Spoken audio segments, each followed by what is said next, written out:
The following production is intended for entertainment purposes only. We are not legal professionals. We do not speak for any government agency, and the opinions expressed here are our own. Relax. Good morning, Welcome. sir. Good morning. That's right. And Good welcome. morning and welcome. Lawless Podcast with Justin and Clayton. I'm Clayton, my buddy Justin.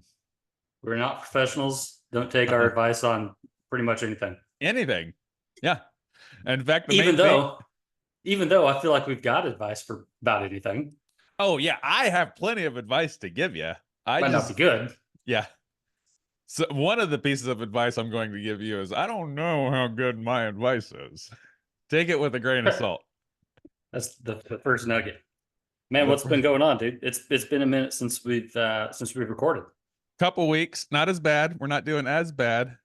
It's been a couple weeks. I'm dropping the latest ep today. I want to listen to it one time.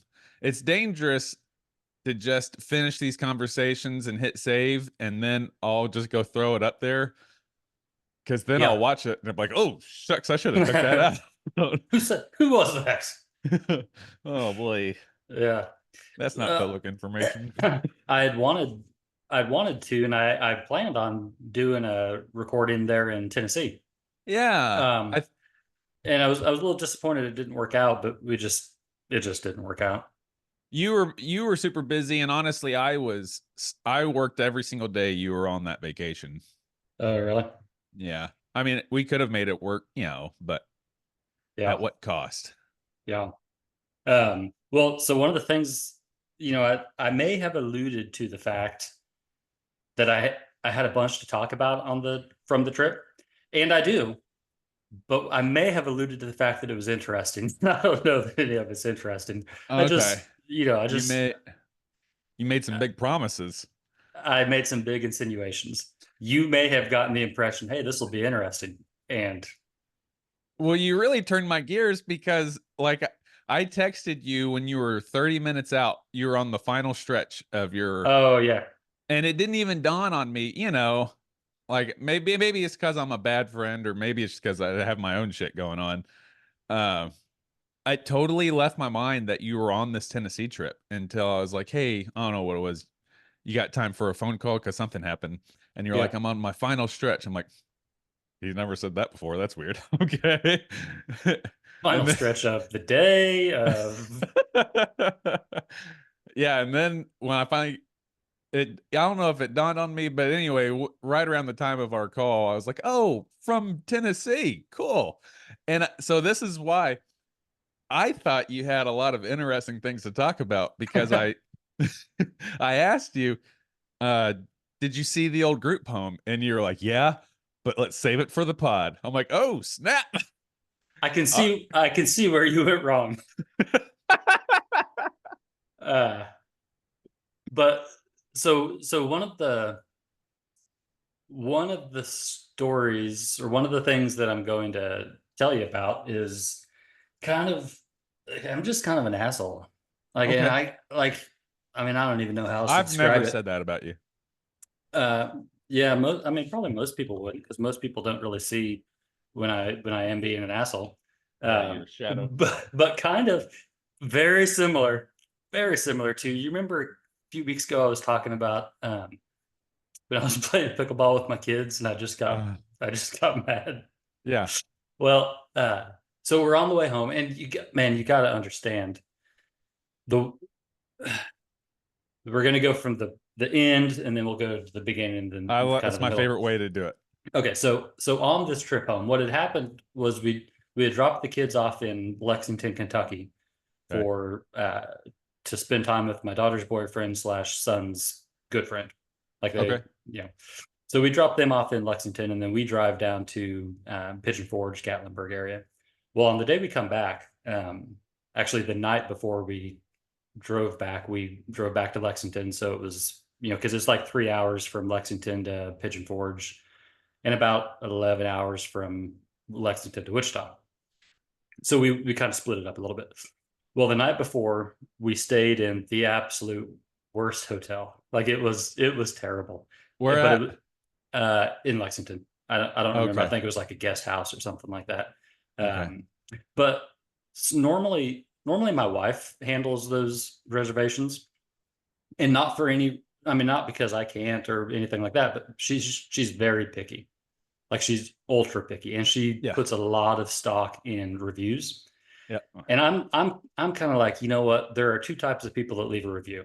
Yeah. The person who's going to complain about everything, and the person who loves everything. That's those, because nobody's, I mean, few people are going to be like, meh, it was all right. It worked. Yeah. Because if you don't have an axe to grind, you're not going to, who cares? So she had been struggling trying to find a hotel for the trip back, because she's just poring over these reviews and location, all this kind of stuff, and I just don't care. Like, you know, she's looking in, and it's not a criticism, but she's looking into what are safe areas of town, all this kind of stuff.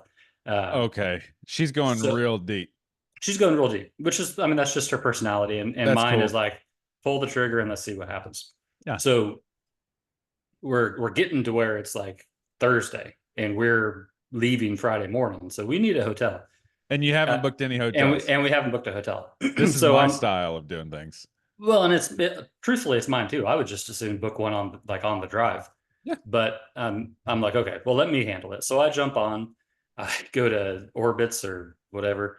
I got this, babe. Yeah, I'm like, don't you worry. Don't you worry your pretty little head.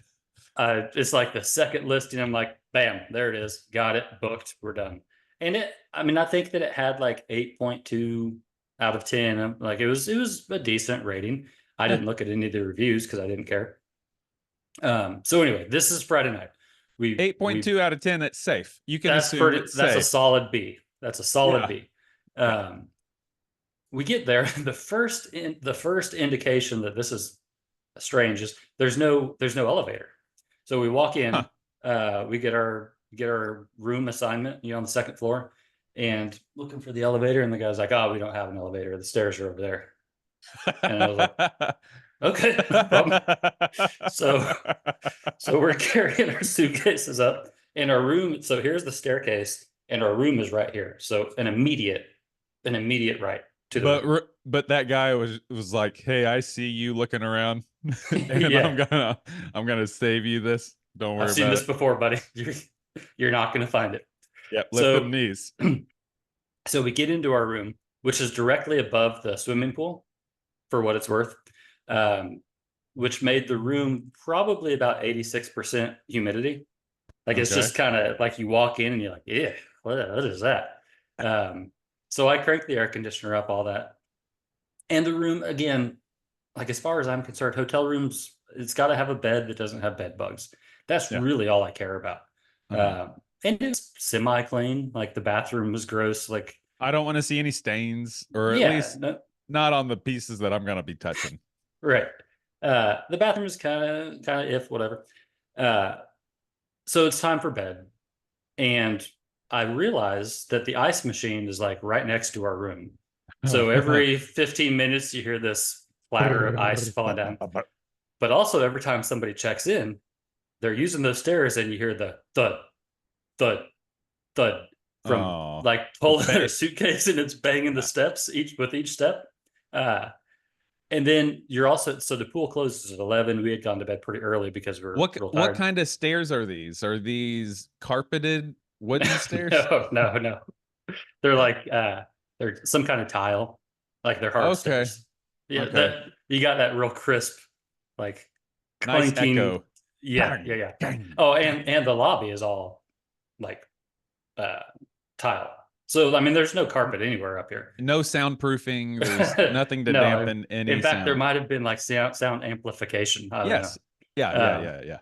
So we're hearing the suitcases bang on the stairs, the ice machine. We hear the kids in the pool below because we're directly above the pool, and I'm guessing that especially in the bathroom, they must share a vent, because if you're in the bathroom, you can hear like every like you could just listen to these conversations. It's super loud. So anyway, we didn't get a whole lot of sleep. So then it comes Friday morning. We pick the kids up, and they're mad because they're like, we want to stay till noon. I'm like, no, we're leaving We're leaving at 9 o'clock in the morning because, we got to get home at a certain time, whatever. So they're mad. We got through that. And then probably it was like it was in Kansas City.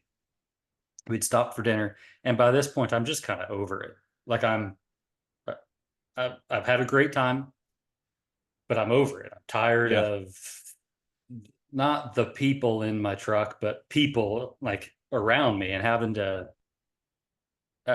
consider other people. And my daughter sits up front, or what she does, usually my wife does, but she bartered with my wife to where she can sit up front. Well, I know that means that she wants to DJ the music. And she's got good, generally speaking, she's got good taste in music. And she's really surprised me with a lot of her songs lately, some real classic. It's not unbearable, her music. No, in fact, she's into FBs like myself. No, so, but I know that it's going to involve a heavy rotation of Taylor Swift and Billie Eilish. And I'll be honest, I was just tired of hearing Taylor Swift and I wasn't feeling Billie Eilish. So we get into this little squabble and I'm like, you know what? Fine. You listen to your music and I put my AirPods in. Every single road trip, that's my move. Really? Yeah. Well, so I put my AirPods in and I turn her music down. She turns it up. I turn it down. She turns it up. And finally, I just put my music on absolute full blast to where I can't hear anything. Like the only thing I can hear is my music. and I'm kind of like, Are you pissy? Pissy. Yes. I'm just but I mean, nobody's talking to me because nobody wants to talk to me. And two, I can't hear anybody. You're stewing. You're stewing in it. Dude, I'm boiling over the fact that I'm not playing my music. And at one point, I wanted to be like, nobody wants to hear your music but you. And I thought that to myself. Then I was like, well, I mean, that's probably true about mine too. Like, but wait, was someone saying that to me? But regardless, it's my truck and I'm driving, so I get to choose. Anyway, that was the scenario when you sent me that text, and I just didn't want to talk in front of everybody because they didn't deserve to hear my conversation.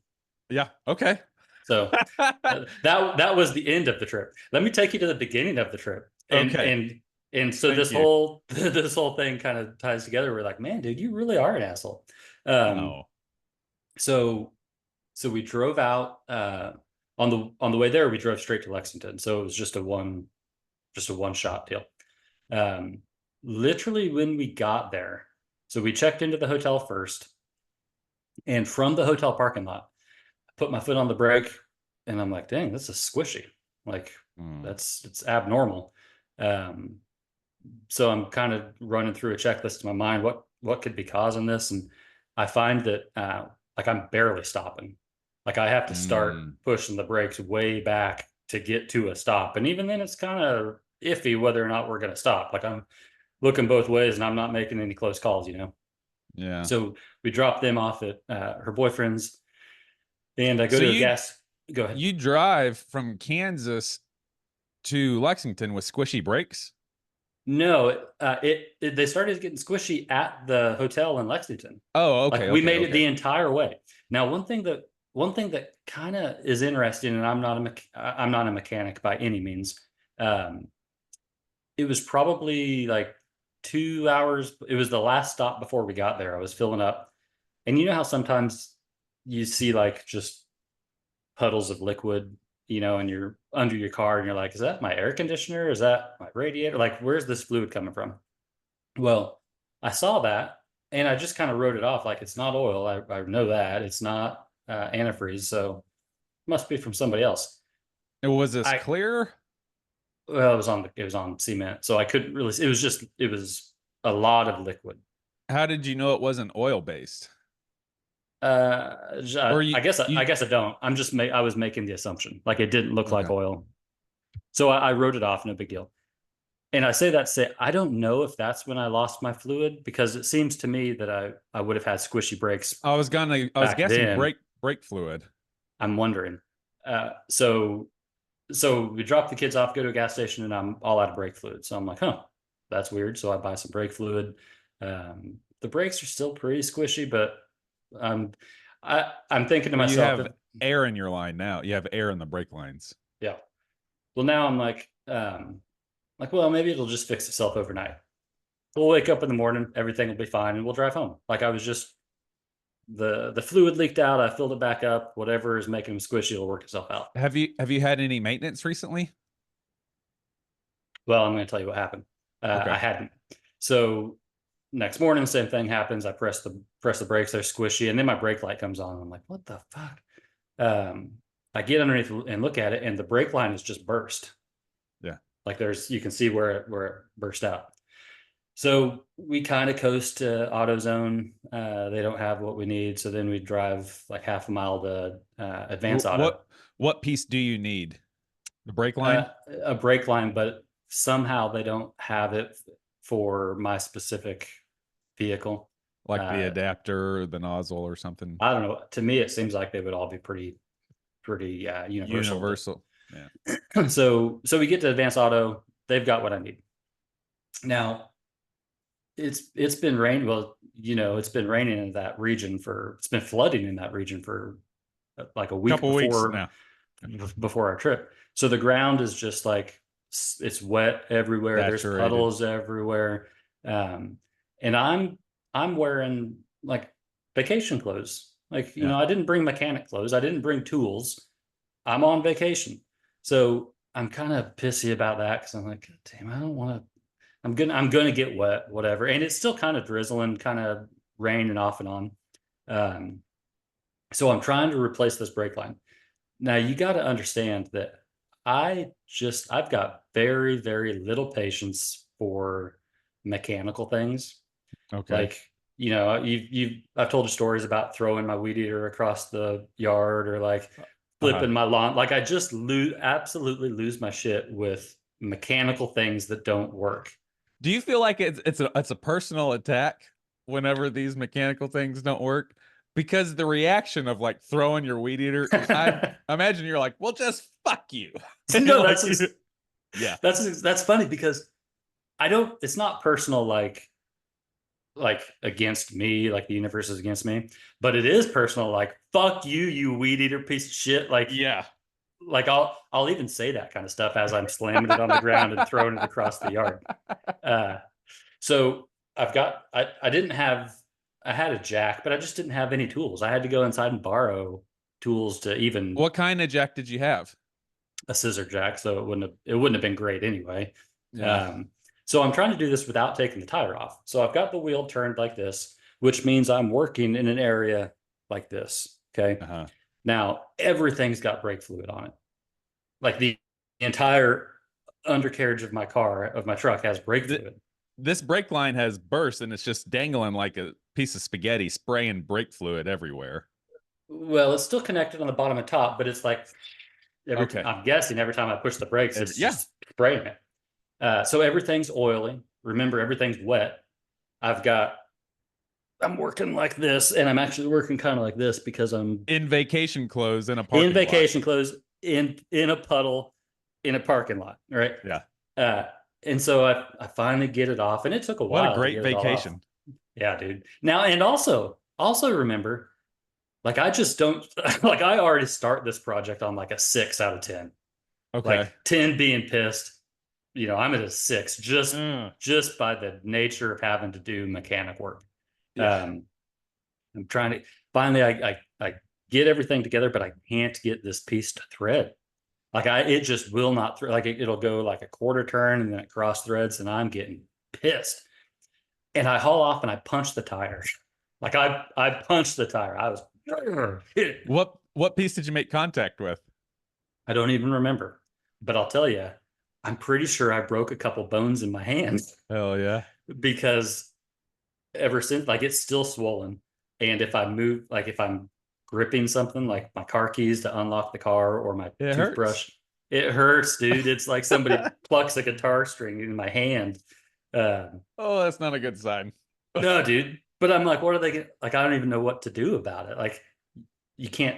Maybe you could splint it. I don't know. But anyway, like, what kind of a psycho punches first off punches a tire, but second off, like that literally didn't help anyone or anything.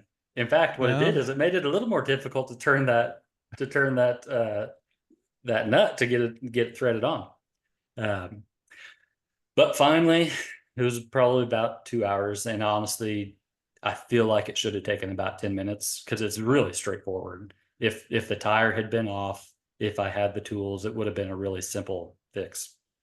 But we finally got it on, and then I'm like, well, I guess we're going to find out. We're going to find out if the brakes, if it worked or not. Because then from there, we're driving to Pigeon Forge through the Smoky Mountains. Did you put more brake fluid in after you did this? Yeah, I filled it up, and it was helpful that the guy at the Advanced Auto was he was a traveling or mobile mechanic. He wasn't enough of a mobile mechanic to go from the store to the parking lot. Yeah. Not that. Granted, he's at work, so I mean, I'm not expecting him to do it for me or anything. But I could go in and say, hey, how do I do this? And he would tell me. I'd go back out and try to do it. And I'd go back in, hey, this isn't working. He would say this, and I'd go back out to it. So anyway, we finally got it. And we get to, the Pigeon Forge, Gatlinburg area. And it really, like, I love that area. It's really, really neat. But we start seeing like all of these, I don't even know what you would call them. They're like Acuras, Hondas, Volkswagens with sideways wheels. Yeah. Like they're real low, and they've got super obnoxious exhaust. Apparently there's some sort of a conference in town, or it was a car show is what it was. There's always car shows there. There were literally thousands of these cars zipping all around. And do you want to know where they were doing their burnouts and all of their revelry? On the parkway. Directly next to our hotel. Oh, like our hotel is just off the main drag, and there's this huge parking lot. Like I still don't know what it's even used for, because there's nothing. I mean, there's stuff everywhere, but like this parking lot is probably maybe close to the size of Hartman Arena parking lot. Like it's a big parking lot. What hotel did you stay at? Marriott. Okay. So it was in Pigeon Forge? Yes. Yeah. Okay. But it's like this conference, not even like a huge parking lot. But anyway, it's filled with all of these cars, and they're just zipping around like all over the place, all day, all night, until midnight, every night. And the cops would come and shut them down. But they're like everywhere. Like, I mean, that's a busy area to begin with. So that is constantly happening, but especially in the fall. I mean, you pick kind of the best and the worst time to go there, because everyone wants to go there in the fall because it's so beautiful. Yeah. Like when those mountains, when the leaves start to turn orange and red, the mountains look like they're on fire. It is really beautiful, really something to see. You know what's funny is, like, throughout the trip, I kind of had the perspective of like, there's so many people around. I wish everybody would just go away. Not really considering that I'm doing the same thing. Like, why is everybody here? Well, the same reason you're there, dummy. But that town, speaking as someone who lived my formative years in that town, that is something weird that I didn't even consider until like maybe my 30s, of how weird it is. But there is not a hatred, but like, tourists there are very annoying. It's annoying. Oh, I'll bet, dude. I'll bet. Because the streets are flooded with tourists. The reason the speed limits are so slow is because of those car shows that go on there, because everybody's zipping and crashing. So that's why it's like 25, 35 on those parkways the entire way. Yeah. Because Fast and the Furious will go out there and tear it up. And before them, it was the hot rods. And before them, it was the rat rods. So there's always been this problem there. The locals, yes, don't hate it, but they tourists are very annoying. All of that is because I mean, how, like, seriously, that would be fucking obnoxious if every day you had to deal with that. Yeah. And so there's plenty of back roads, but those back roads are hair-raisingly dangerous, like Yeah. make the hair on your back of your neck stand up. Those are the roads I learned to drive on. Yeah. Yeah, those are the roads I crashed that that stolen car on. Them back roads. Well, one of the things we had noticed, like especially when we did a couple scenic drives, the asphalt ends here and the mountain ends here. Like it's straight down. Yeah. Which, I mean, Keep it at 10 and 2, buddy. it surprised both of us. We're like, there's no guardrails or anything. Like it's straight down. Where are you going to put the guardrail at? We barely got room for enough for a road. Hey, wait 1 second. Yeah. I'll be right back. All right.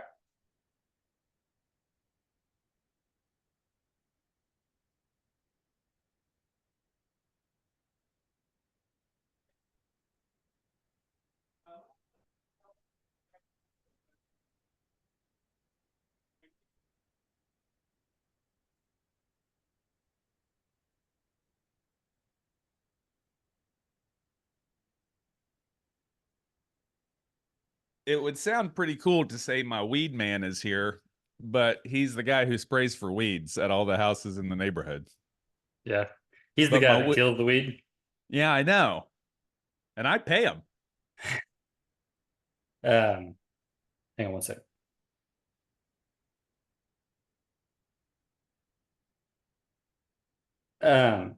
One of the things that was kind of interesting was the just after you get off the main drag, there are houses, like there are people that live there. There's residential areas right there. Yeah. So yeah, like it's you're dealing with that every day. Well, that drag grows. It's like the kudzu out there. That drag grows more and more every year. Like, and just 20 years ago when I lived there, and Pigeon Forge has always been, I don't know what the year is, but it used to be a forge, like a metal forge. That's where it got its name from. It used to be, that was that town's income. Well, then I think around World War II and around the time the Smoky Mountains became a national park, it became like America discovered tourism. And it is after the Second World War, people had money, America was booming. That place really turned into the tourist, or that's what started that tourist flow. That strip grows. So that drag strip used to be just the parkway to go from Sevierville to Gatlinburg. Okay. You would drive through Pigeon Forge to go there. It used to be just a road, and there was businesses and stuff there. Well, then as the years kept going by, it kept going wider and wider. My high school is like, I don't know, maybe a quarter mile off the main drag when I was there, and now the drag is pretty much in the backyard of the high school. Like, it's where the football field ends, there are businesses on the other side of the fence now. And you know what those businesses are? Pancake restaurants, t-shirt stores, or what else do we see so much of? Like I've never seen so many pancake restaurants in my life. Yeah. What's new there, what wasn't there, but I know is there now because I've observed them, is all the moonshine and liquor stores. Yeah. That's fairly recent. Like maybe it had to have happened in the last 20 years because that was not a thing there. That was a dry county. The exception was Gatlinburg. They could sell spirits in Gatlinburg, but that was it. Like you couldn't buy liquor everywhere there. Yeah.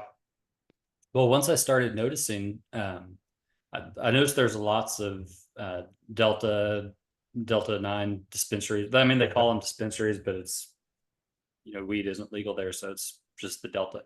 But yeah, I mean, there was the other thing they have tons of are those sky coasters, like the carts. Yeah. It used to be one of the OG mountain coasters is in Gatlinburg, Gatlinburg. What's it called? Ober Over, but it's over, but it's spelled Ober. Yeah. Ober Gatlinburg. We did one that was pretty cool. We did it twice. We did it once in the daytime, which is pretty cool, and then at night they had a spooky version, and it was pretty funny because first off, like they weren't spooky, like they would jump out and try to scare you or whatever, and they actually, like, my wife got startled every time, but I saw them. I'm coming down the track and I'm like, oh, that guy's going to try to jump out. So he would jump out and say something or whatever. And I'm just kind of like, I'm looking at him the whole way. Hey, how's it going? But yeah, it was pretty fun. One of the what cool if he things passed one and like he didn't realize he was still on a smoke break and he was like, oh, and you scared him. But that's almost honestly kind of what it was, is like dudes just in their normal, like fresh from work with a mask on or something like that. Yeah. We went to a crime museum. That was pretty fun. In Gatlinburg? Uh-huh. Yeah. Yeah, it's the something Alcatraz Crime Museum. Okay. Lots of interesting stuff there. We did some. Did you see Ripley's? Nah, man, there's so many of those out there. I've been to one, I think, in Branson, and was kind of underwhelmed. Well, that is a very old Ripley's, believe it or not, there. And if you go to the main Ripley's, believe it or not, there was only one, but I think there's more than one there now. But that was I think there's 5 just in that town. Ripley's? Like there were Ripley's. Now I don't know that they were all, like, believe it or not, but it was the same brand. Like at least 5 of them. Okay. Well, in Gatlinburg, there's this one Ripley's, believe it or not, and it's been there for decades. Like maybe I don't know when, but it's been there long before the 80s, because there were pictures there of people visiting like in the 70s. Yeah. So we didn't do that. We did a couple scenic drives, which were really, really cool. We saw bears like in the wild. Go to Cades Cove? Yeah. We did that. There were 2 of them that we went to, and I feel like you can feel the energy in Cades Cove, like at the old Methodist church there. Yeah, we stopped in at a few different churches, and yeah, I looked at some of the gravestones. Some of those families still live there. Those families. Yeah, some of them were just buried in like the headstone is from 2002. You know. So when I was going to high school there were still family plots, or there were still family. Yeah, I don't know if plot's the right word. There were still homes in Cades Cove from the original family. And so like the deal was, when the National Forest Service bought it, eminent domain, they kicked almost everyone out. Well, some people had a legitimate claim to that land that even pushed the government's hand. So they were allowed to stay there. Yeah. But the caveat was, okay, but only the people who are alive when this deal is made. So when I was in high school, grandma was still alive. And so there were still families on Cades Cove. But when I went there a couple years ago, I had asked some of the park rangers, and I was told that they're all gone now. But yeah, growing up, there were still like occupied homes in Cades Cove. Yeah. I wish I could remember the names, but Ogle, a lot of Partons, Ogles, Oglethorpes, Thorpes, Johnsons. Johnsons are everywhere, but Johnson is an old Smoky Mountains family. I know that family. Yeah. Mellors, Lees, like descendants of Robert E. Lee. Those Lees are in there. Yeah. Interesting. Gatlins are still there, and that's more in the mountainy side, like Gatlinburg in North Carolina. Gatlins are in there. Well, it was cool. Like when you're looking at the headstones, it's very obvious which families dominated the area. Yeah. But anyway, yeah, we saw some bears, we saw some baby bears, and that was a little bit nerve-wracking for the hikes, because like at one point it was in Cades Cove. Actually, we were coming back. No, I don't remember where it was. There was somewhere where we parked and we took a hike. and we were looking at some old homestead. And as we're coming back, this guy's like, "Yeah, I saw a full-grown bear up in the tree, just about, Be careful. about quarter of the way back." So I've got a rock in my hand, and we're just kind of looking. Jesus and I'm Christ. not super scared, because if it's gonna go down, You're ready. I'm ready. And Are you stretching, like getting your shoulders loose? one of us is going home. I can promise you that. I can't promise it's going to be you. So I've got my rock ready, and I'm just ready. You know, I'm ready to handle business. But so we're looking up in the trees the whole way. And actually, I put the rock in my pocket. For a while, I was hiding it behind my leg because I didn't want people to see me carrying a rock and thinking that there's an unhinged man on the trail. Exactly. I wanted to keep that shit private, you know. So I'm hiding the rock behind my leg, behind my leg, and then I just stick it in my pocket. So I got this. God forbid you carry a gun anywhere you go to protect your family, because then you wouldn't have to hide anything. I got these guns, buddy. Yeah, you sure do. So I mean, a Glock 19 would work against a black bear. I'm just saying. You know what else would work? A fucking broken hand and left hook. All right. So and a rock. And a rock in case I need it.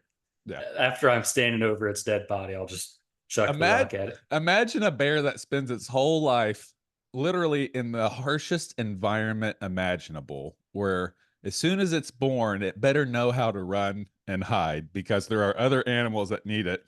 It grows up killing animals with its face. Like, that's how it survives. It has to kill another animal with its face. Okay. And then this hairless, pardon the adjectives, this hairless, tall, skinny ape comes into my house and thinks he's going to scare me off with a pebble.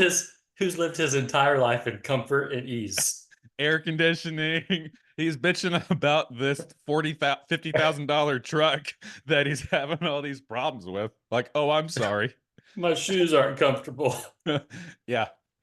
Run, dear. The tall, skinny ape is here. He's got something in his hand. Yeah. I mean, I hadn't considered that. No offense. No offense to any of that. That just popped in my mind. Yeah. I mean, that's ridiculous, because what would have happened is he'd have stepped up and I'd have been like, "I'm not the one.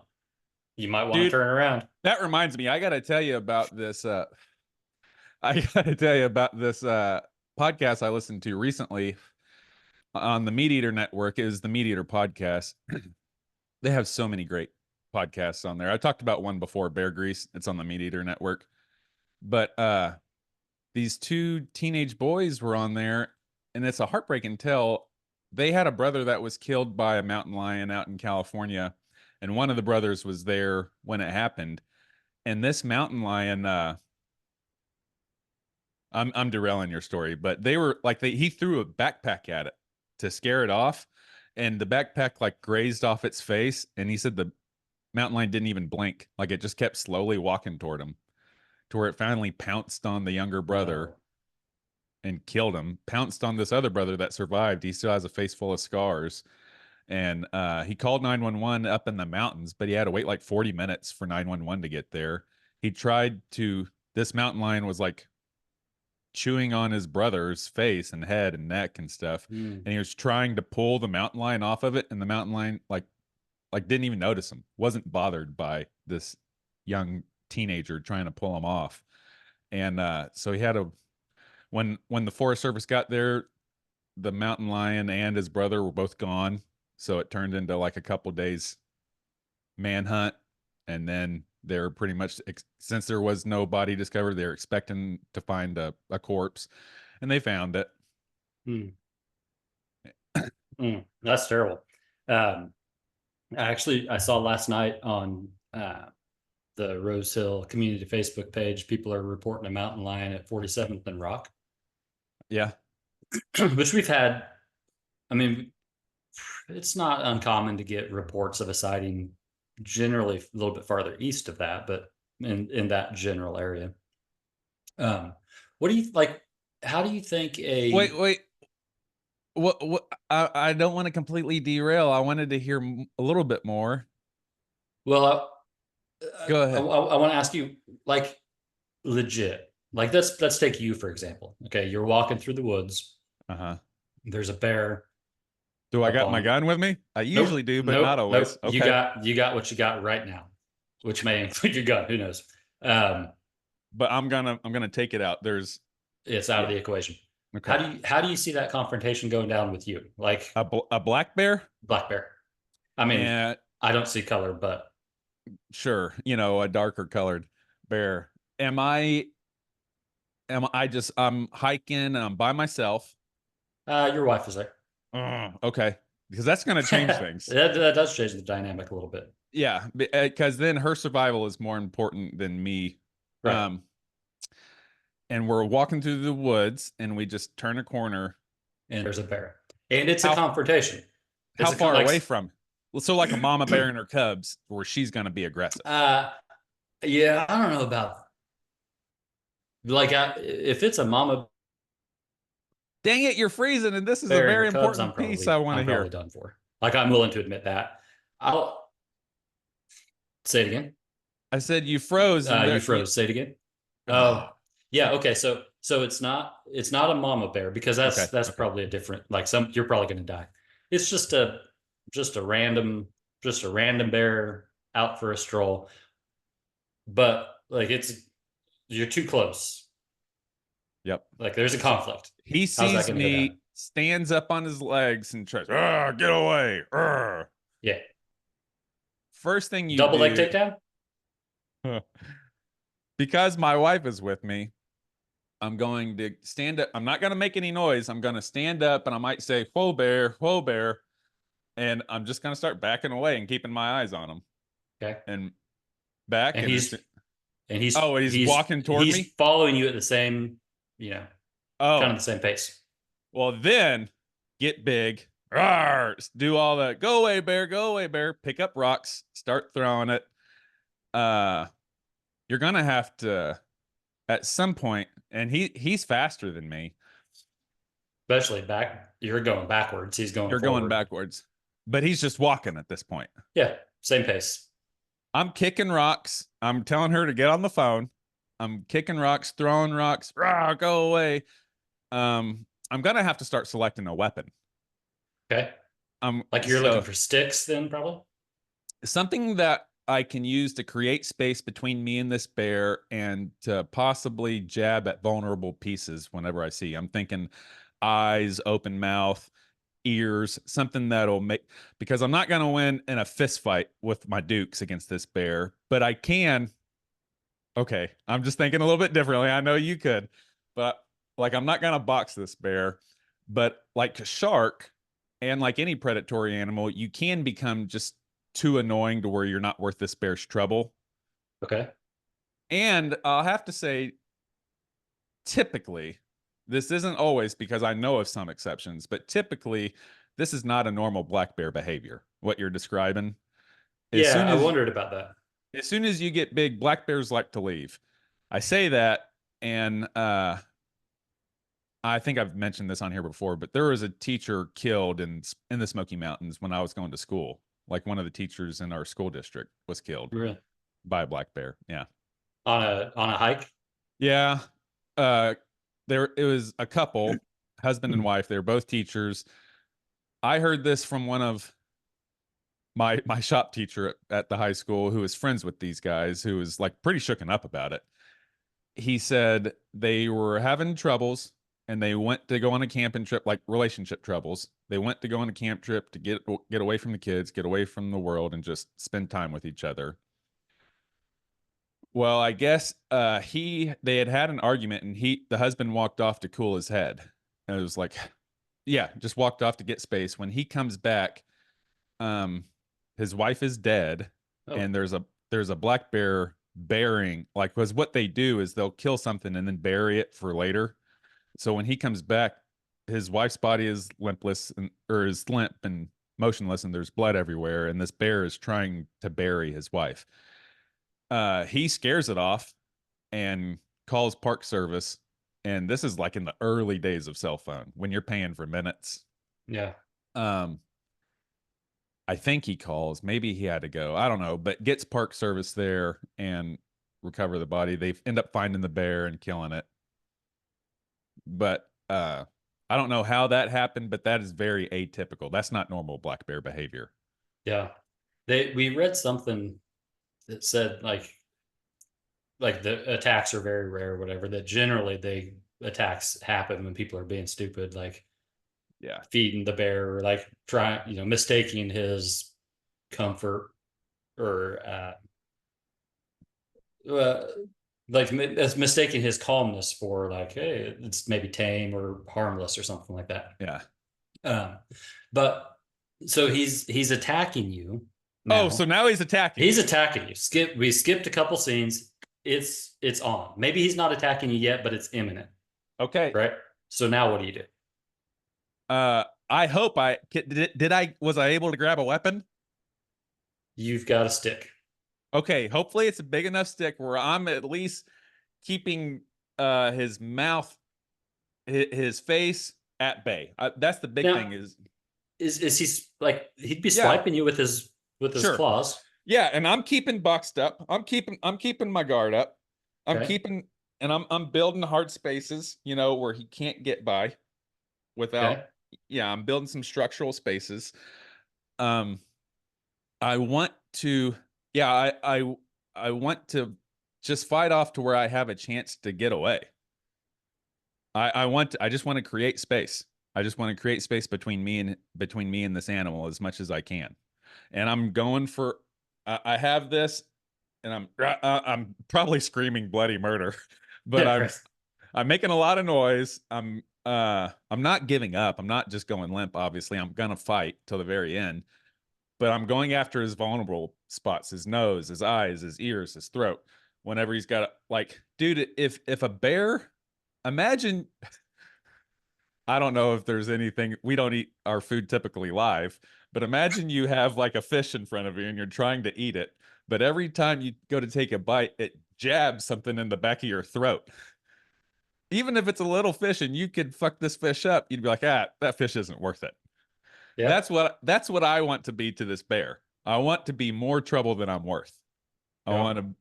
Because also bears, this is a very common black bear behavior, but I think it's common in all predatory. They go after the targets of least resistance. They go after, so like if the bear was seeing me and my wife, because my wife is smaller than me, she would be a natural target versus me. Yeah. Versus aggression. I don't know. I say that. I don't know. Versus like confrontation. If he felt threatened, he might go after me first. But if he was on prey, he would go after her first. Yeah. But yeah, you just want to create space and become more trouble than you're worth.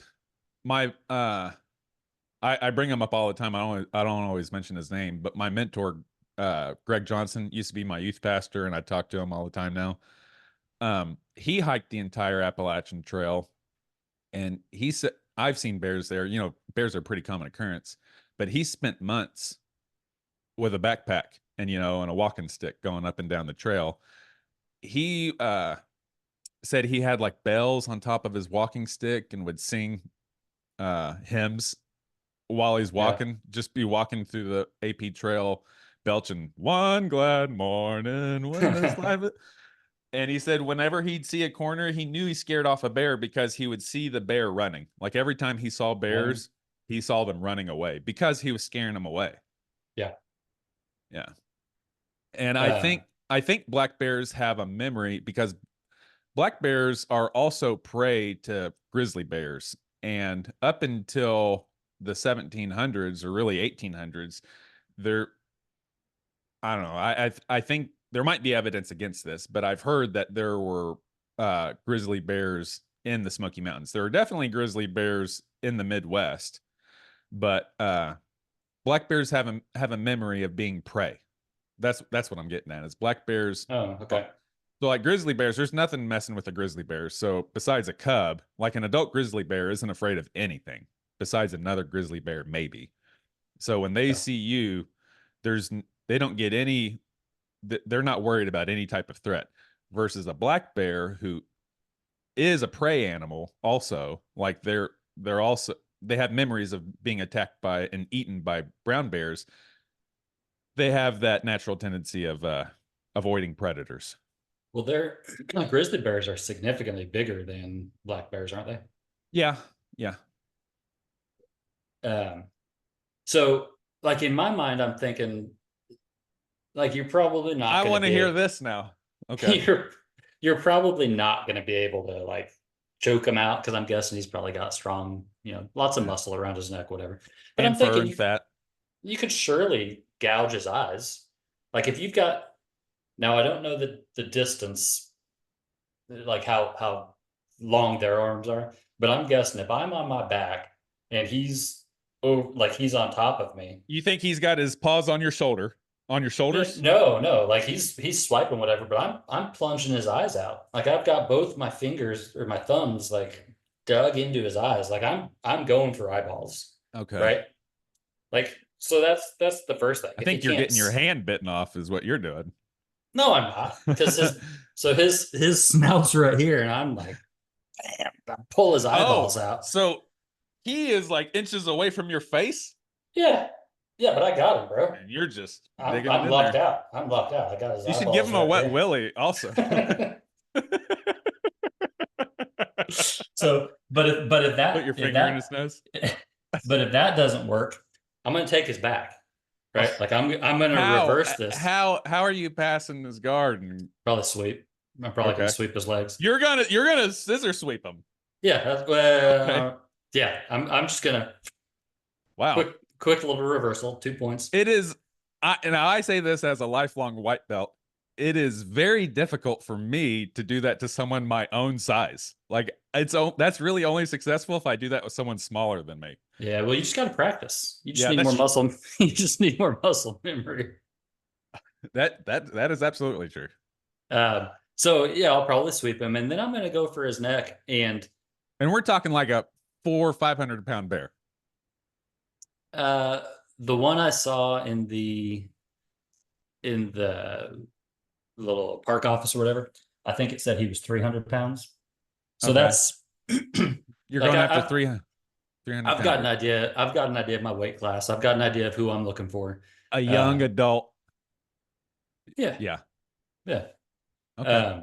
So yeah, the first thing I'm going to do is go for his eyeballs. If that doesn't work, I'm going to sweep him. I'm going to take his back, and then I'm going to try to I'm just going to try to lock it out. And worst case ride scenario, that roller coaster. I'm going for a ride. Like I'm just going to ride it like I would ride a bull, and choke it out. Yeah, and kill that motherfucker is what you're going to do. And then I'm going to wear him as a coat. Yeah. I'm going to go ahead and skin him.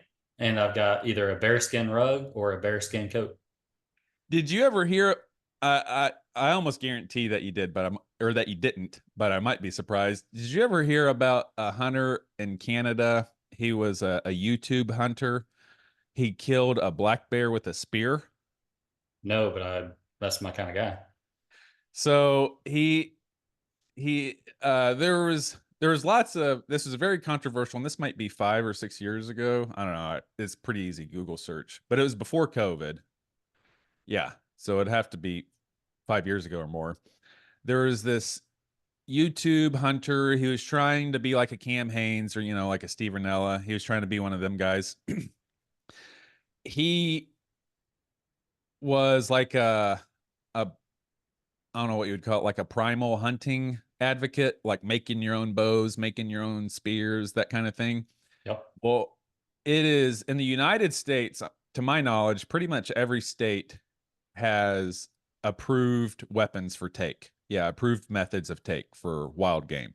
Like in Kansas, I think there was talk of changing this, but in Kansas, it had to be above a 20, or it had to be like a 30 caliber and above. So above a 22 to take a deer in Kansas is one of the rules. For example, this guy found a spot in Canada, in British Columbia, where there were no restrictions because of the the indigenous folk that live there.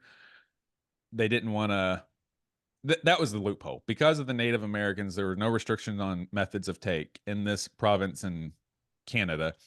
This guy goes to Canada, sets up all of his YouTube cameras in the tree, and he killed Quentin Tarantino it a little bit. He ends up killing a grizzly bear, or not a grizzly bear, a black bear.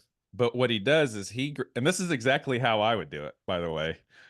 I've had this in my mind for decades, but I've seen it done. He's in a tree stand, a grizzly bear goes underneath him, and he jumps down and spears that motherfucker. Yeah. And how high is he? like 12 feet. Okay. It's a good, like, if I can breathe during the fall, it's a good height in my mind. I'm not scared of heights, but I respect heights. If that makes sense. Yeah. Yeah, he jumps down, spears this motherfucker. It runs off a little bit. He ends up killing it. He takes he takes blood from the grizzly bear. Like, he doesn't do this on the film, but people have deduced that he did this because there ends up being blood on his face. Like, the bear's blood on his face. He jumps down, spears this thing, and then all the cameras are gone. And then when the cameras come back up, he has this blood on his face that's obviously his fingers. Yeah. He went like this, like he put his fingers in the blood and then went like this. But it was like super out of breath and was like, guys, I just did it. I can't believe this happened. People were outraged. People were like, he murdered a bear. But the thing is, like, I don't know exactly how I feel about it. That was the conversation. I think it was Steve Rinella and Joe Rogan were having this conversation and talking about this. But like, I mean, he killed that bear.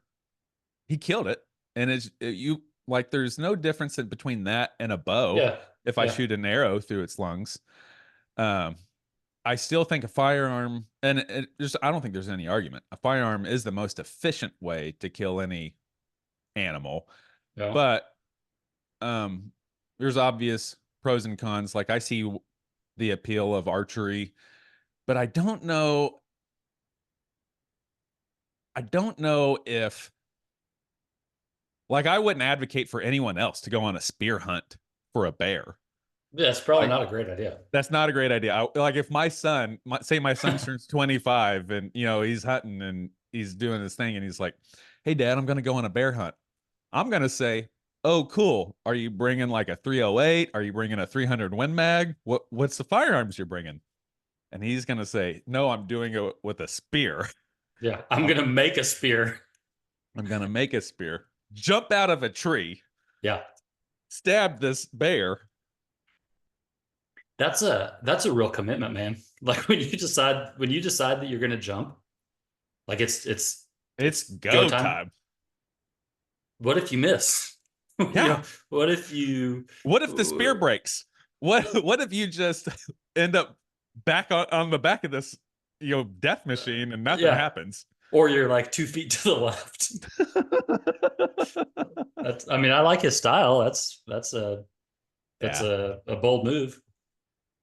So anyway, that's pretty much it. Did you see the group home? Yeah, we did. So first off, there were a lot more, they called them cottages. There were a lot more cottages than I told you that. Anticipated. Well, did you? Yeah. I mean, there were. Did you talk to anyone there? Dude, I really wanted to go in and be like talk to somebody and be like, yeah, my buddy Clayton grew up here. They do tours there. Do they really? Yeah, they do tours there. If you go up to the big administration building, I should have told you that before. That's my fault. I apologize. But if you go up to the big administration building, like, you can tell it used to be a college campus. Yep. The old admin building is still the admin. The old college admin building is now the group home admin building. And say, hey, that would get you some, like, hey, my buddy used to live here. If you throw out some Christian stuff, they love that. But, like, I'm a youth pastor at my church. I'd like to get some information about this and, bring it back to my congregation. They'd be like, oh, right this way. And they'd show you the cafeteria. They'd show you a cottage. There's always a cottage on standby every week as the tour cottage. So, like, every week a cottage has to be on standby. Like, hey, there might be people coming to visit this week. And so they have to be extra clean. Yeah. So what'd you do? You just drove up on campus? Yeah, we drove up on campus and I pulled over and we are just kind of looking around. What direction? There's two main entrances. Did you come in down a big hill, like in a field, and then scoop, or did you come in where all the cottages were? we there's like a nursing home or assisted living Yep. place. Okay. I know what you're talking about. If you're looking at the admin building, this assisted living's to the left.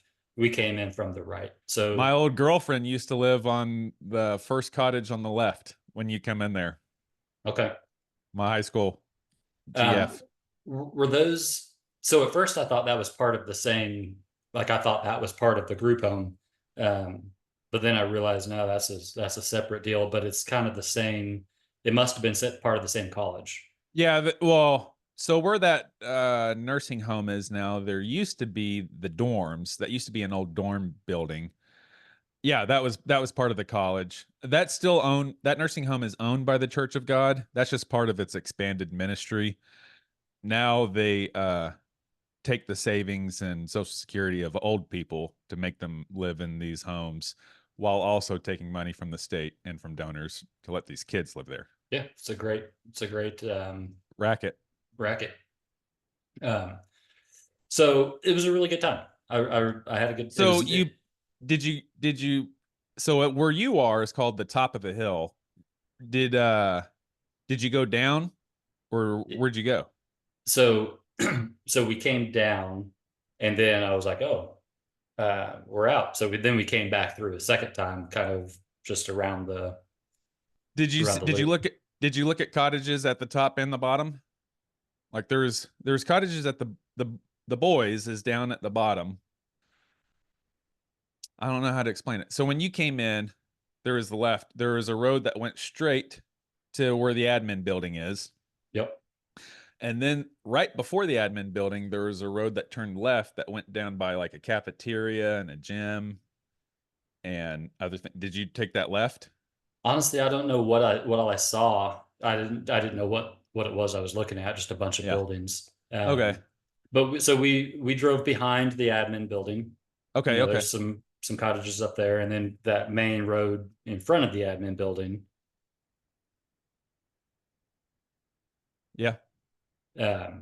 So yeah, we ended up down on that main road, and I realized that that I was leaving the compound. So then we drove back through and just kind of took it all in.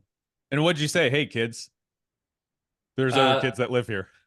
well, the kids are in Kentucky now, so now it's Okay. just me and my wife. Uh, so yeah, I'm just explaining that, hey, this is where Clayton grew up, and I do really wish, in hindsight, that I had gone in and talked to somebody, or at the very least, it would have been cool to be like, if especially if they'd have known you, it Yeah. would have been cool to be like, oh, I remember that wild man, and tell him he's still a wild man. There's there are a few staff members left there, but I left I left in 2002 is when I signed myself out. Or 2003. No, 2002 is when I signed myself out. There were yeah. So I mean that's 22 years ago. Yeah, I didn't figure anybody would still be around, There are which, there are there are a couple people but not many. Like I think of yeah, two couples that still are house parents there. yeah. Um, But that's a oh, pretty big it was, campus. yeah. That big field, like when you were leaving out, there was that big open field. Um, like years when I moved there, that ground was still tilly like a cow pasture because that used to be the garden. That big field out there used to be the garden where every home kid helped grow their own vegetables. Like the generation before, or maybe a couple generations before me, they would grow their own vegetables out there in that big field. And so that was part of the chores. Every day you'd go out there and water and pick and bring it in. Then you get ready for school, and then you'd clean and do all this. We still do. When when I was there, we still had chores every morning, but the chores used to be also tending to the field before you went to school. Yeah. Yeah. They have there also used to be an on-campus school there. Like I don't know when, but it wasn't At some point they transitioned to shutting down that school and busing the kids out to the public schools, but it used to be everything was in-house. And from the outside looking in, I can see how that's very cultish and it like would raise a lot of alarms, but Yeah.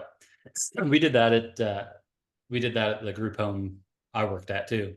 They had their own like private school or whatever, and it wasn't equivalent to a real education by Yeah. any means. Then they ended up sending them into Goddard. Yeah, But I'm sure Goddard loves those kids. yeah, they did. That was a big deal. I think that's pretty much it about the trip. It was a lot of fun. I'm glad we went. Looking forward to going back. Yeah. Yeah, what would be real cool, we can put this on our list of things to do is I can take you on a tour there sometime. Well, remember, we talked about hiking. Yeah, we hiking still have to do Appalachian the Trail. AP Trail. We need to do that. And really, we could even. Is that part of the Smoky Mountains? Is that the Yeah. same system? Yeah. So yeah, we could even do it from there, and hike to wherever. I think that'd be a lot of fun. There's a couple really good spots there. Mount LeConte.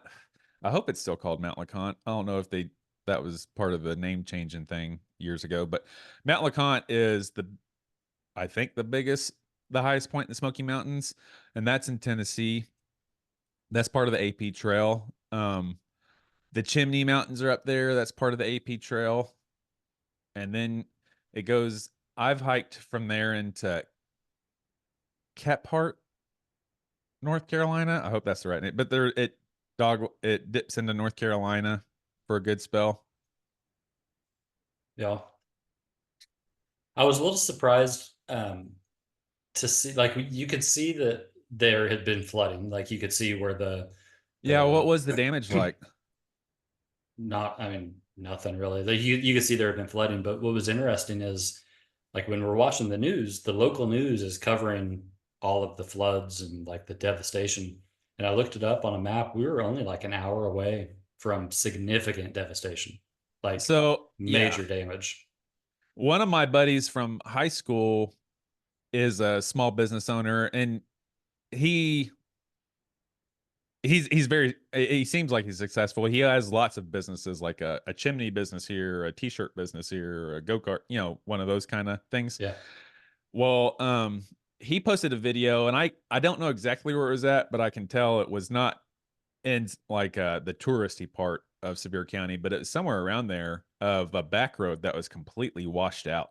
Like the river had risen up, and there was just like 3 or 4 feet of the asphalt left of the road on this far side, and the rest of it was just raging river. Yeah. And that was right there. Yeah.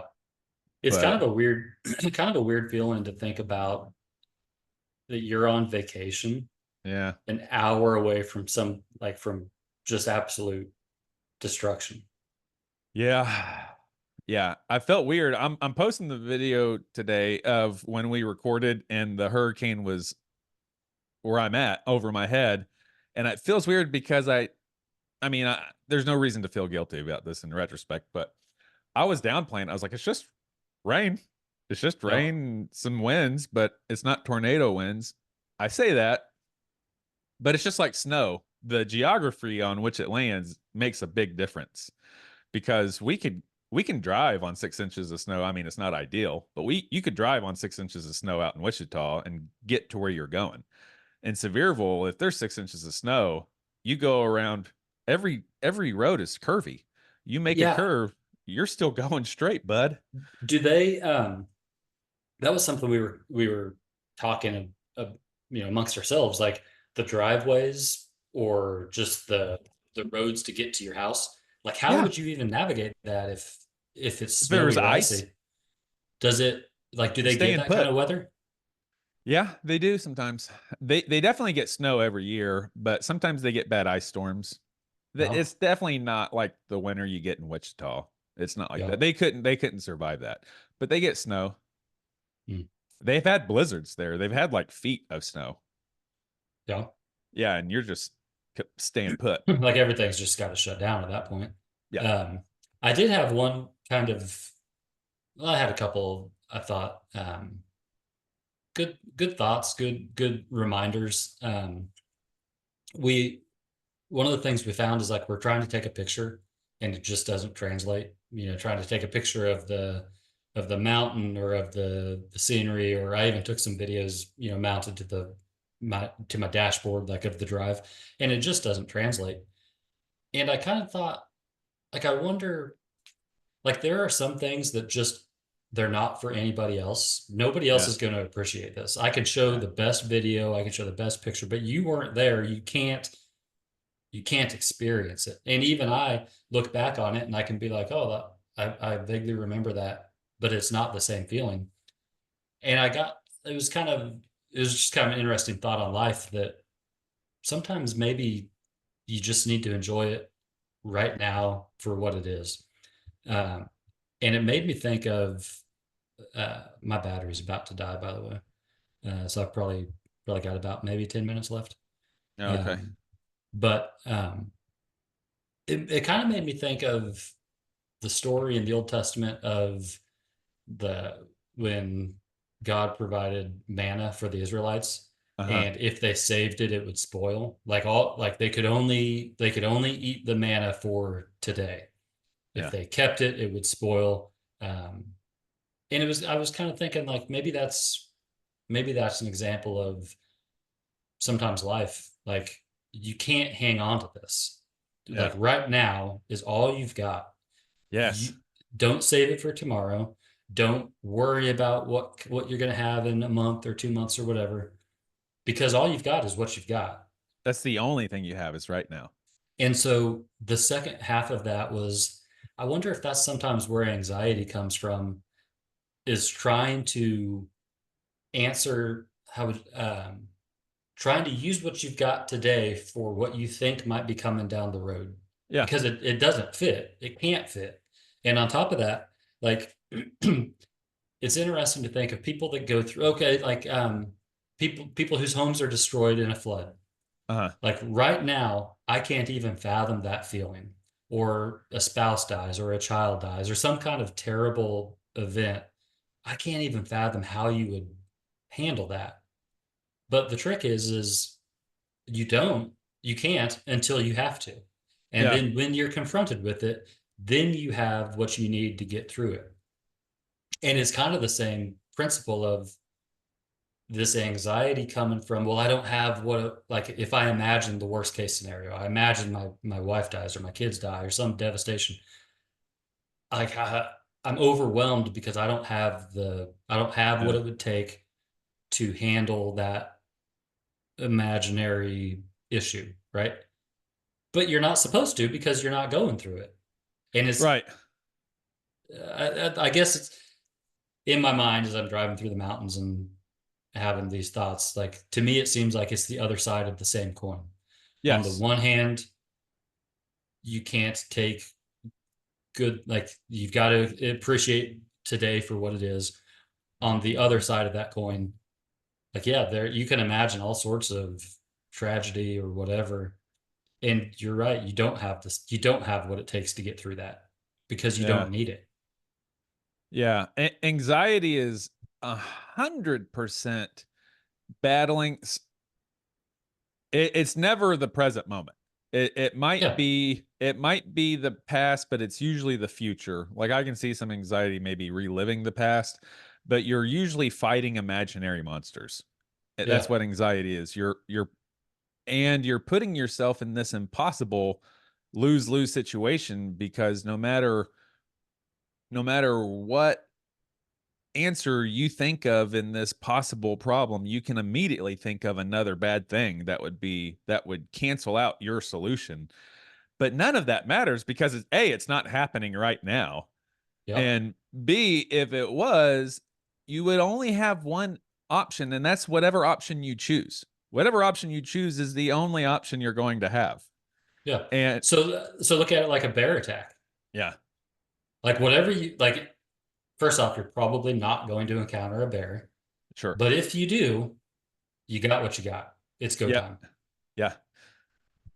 which is why I carry a Glock 19 with me wherever I go. Except to work. I don't carry it to work or any spaces where it's illegal to do so. I can't remember what I was going to say, but I think that's it. I think that's where anxiety, for me anyway, because if you like anything I'm anxious about, like throw it out there. Well, how is it right now? Yeah. Do you have enough money to live today? Yeah. Yeah. Okay. Or are you healthy today? Yeah. Is everybody that you love, like the people that you love right now, are they alive today? Is everybody healthy? Yeah. Like all of these other imagined scenarios, if you bring it back into focus, like how is it right now? Well, right now it's okay. Yeah. There's this view that's talked about, and man, I wish I could remember the author's name, but it's a pretty pivotal book. It was one of the first Navy SEAL books that came out from the SEALs that killed Osama bin Laden. But he paints this really cool picture in there where he's talking about mountain climbing, but all you have to control is 3 feet. Whenever you're climbing a rock, whenever you're rock climbing on with a harness and a line, you can look up and see all these scary edges, or you can look down and see how high you are, and you can get freaked out and paralyzed. And a lot of climbers do get paralyzed when they look down and you're like, oh snap, I'm 100 feet in the air, or look at that lip, I'm going to have to climb around it. You can freeze yourself in fear, and that is anxiety. But the only thing you have to control, and the only way to defeat that, well, there's a couple ways to defeat that, but the only thing you have is the 3 feet that's right in front of you. You have a foot here, and a foot here. Mm-hmm. That's all you got. So no matter, and your preparedness comes into here. If you're a good ant and you prepared for the winter, then you should be good. If you were the slug and didn't prepare for the winter, well, you're still here. Either way, all you have is this same 3 feet. And so you have to figure out what's the first step. That's one of the answers to anxiety, is like, okay, what's the first step to do? Like if whatever it is, if my brake line blows up, okay, what are my options?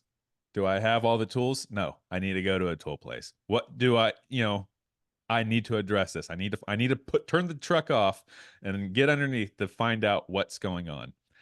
That taking the first step, the 3 feet in front of you, whatever the next place is, that's how you defeat it. But the real thing is, or one of the big things is, some type of preparedness before then, so you feel more comfort, so there's less anxiety. What's the balance, or right? Like how do you prepare without? I'm not saying this right. Well, you can't obsess about the future either, or else you're not in the present. Right. And you can't prepare, or I'm not going out with a full kit and a rifle and a first aid trauma kit and a tire jack every time I leave my house, and a month's worth of food, and that's just not practical. So whatever the solution is to whatever the problem is, some level of anticipation and just the first step, because that's all you can do. Like, obviously, I'd love to have $100,000 saved up right now. That would be really neat if I had $100,000, but I don't. I got what I got. And what I can start doing is adding to that and give myself enough grace and give myself like, well, I don't have 100,000, but I just put, a couple bucks in there from this check, and I'll do the same thing next time. That's all you can do. That's in your 3 foot view. Mm-hmm. That's in your 3 foot window is all you can do. Man, I feel like that came out really sporadic and not very coherent. No, yeah, I get what you're saying. I think, man, for me, I can think of so many scenarios where,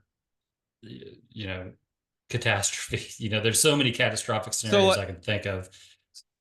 So, like your wife, like, worst case scenario, my wife dies. What are the problems that's going to cause? Obviously, that's an unfillable void that's going to be in your life and your children's lives. But Like, how would we survive that? What does she contribute? She takes care of the kids. Well, whatever it is, do I have something in place that can help mitigate the loss of this potential person, like life insurance, or like someone to help me watch the kids? A plan B. Do I have a plan B for what I depend on her for all this time?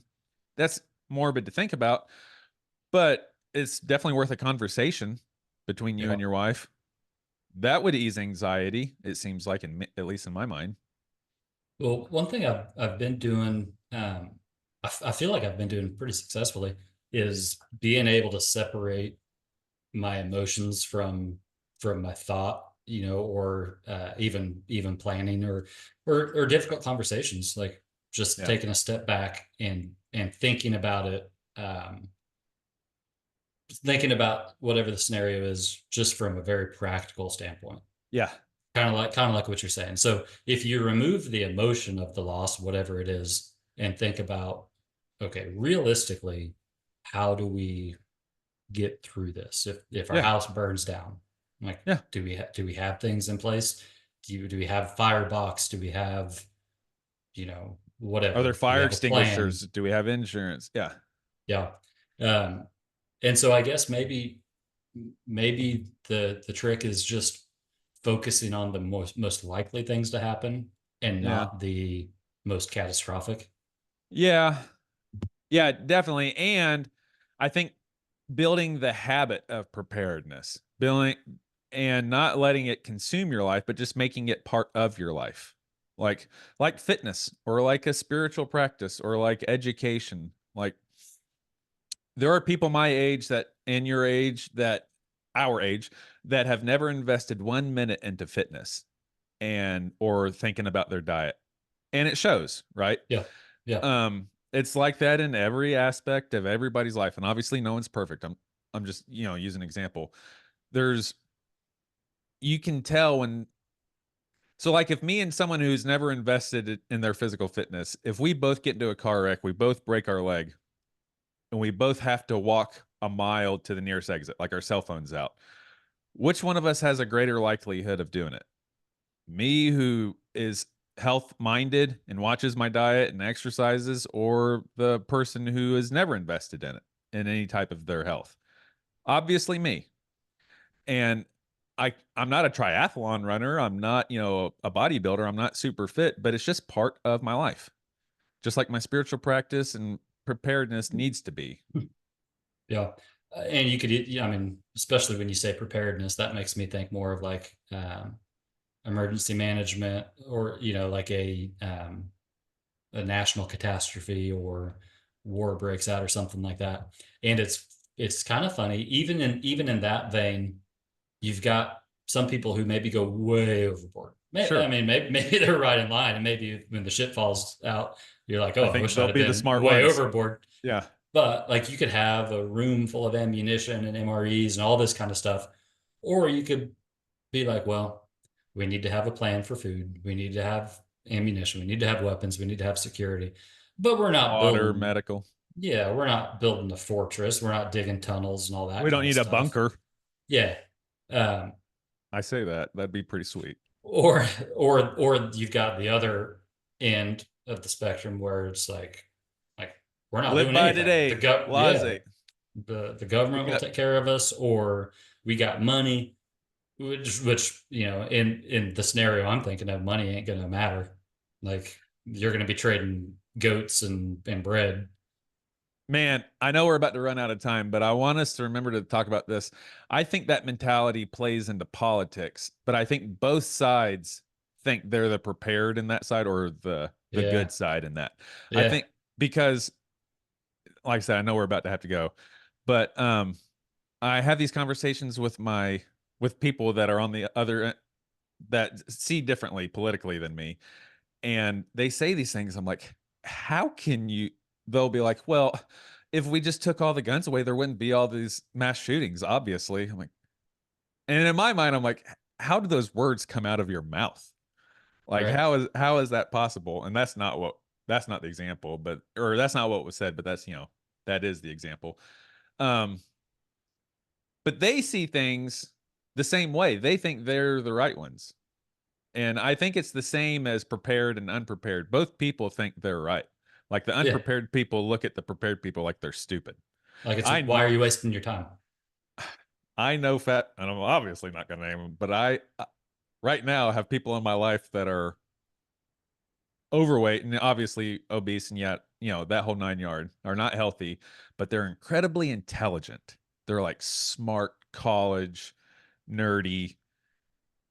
I'm kind of envious in some ways. Like they read poetry to each other at night. They'll sit around the fire. Yeah, like stories. They read stories to each other. They're a really heady, smart family.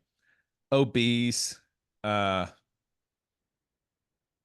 really it. Like there's no investment into their physical health. I can tell because they've happened upon me while I was in the middle of working out in my garage before.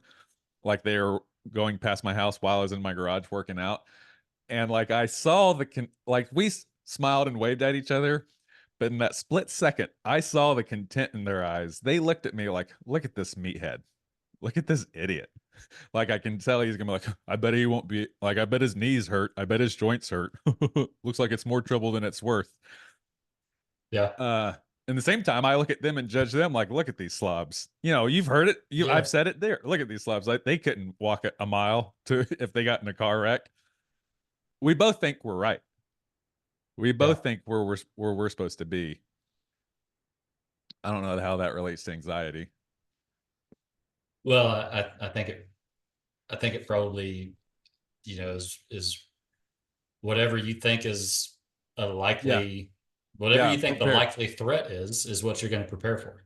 Yeah. And if you think the biggest threat is Christian fundamentalists and, conservatives forcing their agenda on everyone, then that's the fight you're going to take up. If you think the biggest threat is, whatever the other one is, and that's the one you're going to take. Yeah. Maybe. Or maybe you're just live and let live. And well, the biggest threat I've got right now is my computer's about to die and I got to get to work. So, all right. Let's wrap this up, and then you want to call Friday? Yeah. Let's do it Friday. Let me send you the time. Let me send you the time. We'll figure out a time, and then next time we'll have you talk more. Oh, I love this part. I love hearing my man, JW. Yeah. All right. Well, I'm going to shut it down, and we'll catch you later on. All right, homie. I'll talk to you later.